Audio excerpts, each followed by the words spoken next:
બનાસકાંઠાના વડગામ પાસે માહીમાં નકલી ઘીની ફેક્ટરી પર દરોડા પાડવામાં આવ્યા છે। નકલી ઘી બનાવતી ફેક્ટરી પર ફૂડ એન્ડ ડ્રગ વિભાગે આ કાર્યવાહી કરી છે। જૈનમ બ્રાન્ડના નામે નકલી ઘી વેચવાનું કૌભાંડ ચાલતું હોવાની ફરિયાદ મળી હતી। ફૂડ વિભાગે શંકાસ્પદ ઘીના સેમ્પલ લઈ પરીક્ષણ માટે મોકલી આપ્યા છે। પરવાના વગર ચાલતો હતો નકલી ઘીનો વેપાર।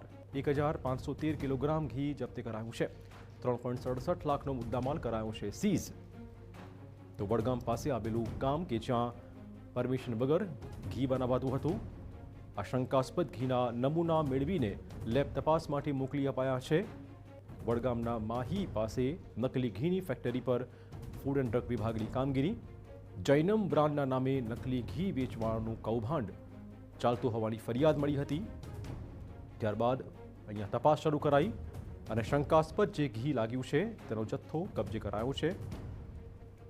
નમૂના લઈને લેબ તપાસ માટે મોકલી અપાયા છે। લગભગ 1513 કિલોગ્રામ ઘી જપ્ત કરાયું છે। વધુ વાત કરવા જોડાશે અમારા સંવાદદાતા અતુલ। અતુલ, શું છે વધુ અપડેટ? ચોક્કસ ગઈકાલે આજે વડગામનું માહી ગામ છે ને માહી ગામમાં ફૂડ વિભાગે જે પ્રકારે દરોડા કરી અને નકલી ઘી પકડ્યું હતું। ફૂડ વિભાગે તેમના દરોડામાં 1513 કિલો જે ઘી પકડ્યું હતું અને આજે એની રકમ થાય છે 3.67 લાખનો મુદ્દામાલ પણ જપ્ત કર્યો હતો।